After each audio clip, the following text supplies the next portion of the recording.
Chers bien-aimés, je vous salue au nom de Jésus-Christ. Comment allez-vous?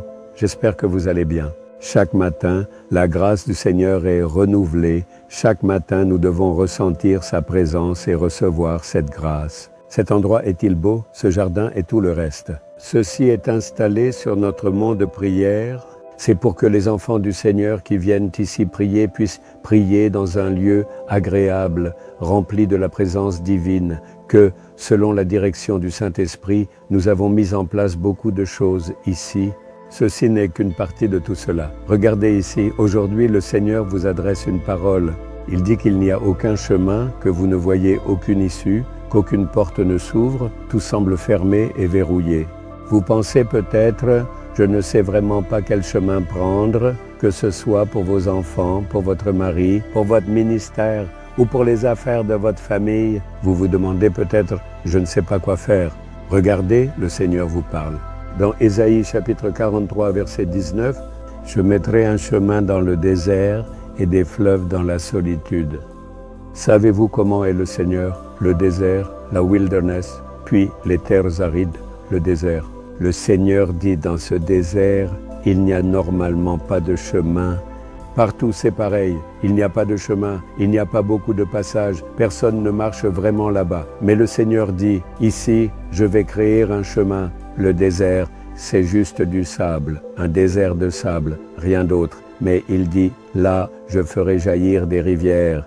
Comment est-ce possible? Là où il n'y a pas de chemin, c'est précisément là que le Seigneur dit, dans un endroit sans chemin, je vais en créer un. Là où il n'y a même pas d'eau, il dit, je ferai apparaître des rivières. Qu'est-ce que cela signifie? C'est un Dieu qui rend possible l'impossible. Dans votre vie, vous traversez peut-être une période désertique comme un désert et vous pensez qu'il n'y a aucune issue. Mais le Seigneur va créer un chemin pour vous. Il va ordonner la prospérité dans votre vie. Quelque chose d'extraordinaire va se produire qui va vous étonner. Oui, cher bien-aimé, un jour un frère est venu me voir et il m'a dit que ses dettes avaient énormément augmenté.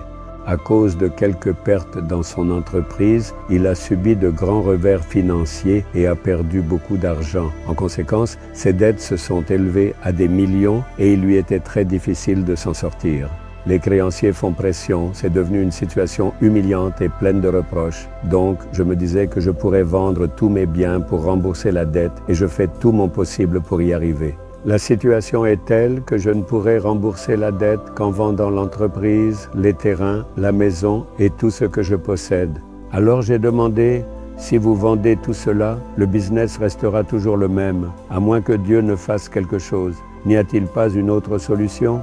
Si vous vendez une partie pour rembourser la dette et essayer de continuer le business avec le reste, il n'y a pas de solution pour cela. Il faut rembourser la dette, tout fermer et tout régler. Dans cette situation difficile, prions. Le Seigneur accomplira un miracle.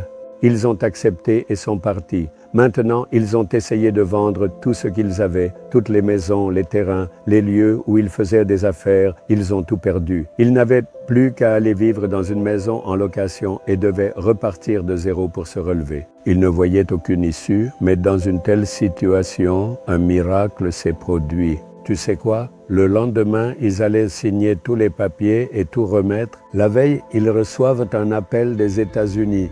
Quand ils ont demandé qui c'était quelqu'un qui avait étudié avec lui à l'université il y a très longtemps. Ils étaient amis tous les deux, mais lui s'est installé aux États-Unis, il y a monté un business et il s'en sort très bien là-bas. Il n'avait plus de contact depuis des années et voilà qu'il reçoit un appel de lui. Il parle et dit « Tu me reconnais? C'est moi, ton ami? On a étudié ensemble, on était tellement proches. » Il a demandé comment ça allait, a pris des nouvelles, mais j'ai entendu parler de toi. On m'a dit que tu vendais tout, que tu avais vendu tes biens pour rembourser des dettes et que tu traversais une période difficile. Quelqu'un m'a raconté tout ça. Quelqu'un qu'on connaît m'a appelé pour me le dire, c'est pour ça que je t'appelle tout de suite. Oui, c'est devenu comme ça, mais tu n'as pas besoin de vendre quoi que ce soit. Je vais t'envoyer de l'argent, règle toutes tes dettes et continue ton activité. Petit à petit, tu pourras me rembourser quand tu le pourras. Il n'y aura pas d'intérêt pour toi, tu peux t'en occuper tranquillement, m'a-t-il dit. En une seule journée, le Seigneur a complètement changé la situation. C'est ça, le miracle que fait le Seigneur. On ne sait pas d'où viendra l'aide, ni comment elle viendra. Le Seigneur a accompli son œuvre. Ainsi, un miracle s'est produit ici, à cette montagne de prière. Où trouver autant d'argent? Pour acheter un endroit aussi grand, en un seul jour, le Seigneur a changé la situation. Il ouvrira un chemin là où il n'y en a pas. Il fera jaillir des rivières dans le désert. Ne fera-t-il pas cela pour vous aussi? Ayez foi, priez, accrochez-vous à lui, ne regardez pas dans la situation. Aujourd'hui, une porte va s'ouvrir pour vous. Le désert de votre vie va devenir fertile. Le Seigneur va faire jaillir des rivières dans le désert et ordonner la prospérité. Croyez-vous? Croyez-vous en Jésus? Alors dites-lui, Jésus, c'est toi qui ouvriras un chemin là où il n'y en a pas pour moi. Mon désert deviendra fertile. Dans ma solitude, tu feras jaillir des rivières et tu me rempliras de joie. Tu accomplis un miracle pour moi, j'y crois et je m'y attends. Aujourd'hui, j'attends avec foi un miracle. Au nom de Jésus-Christ, Amen, Amen.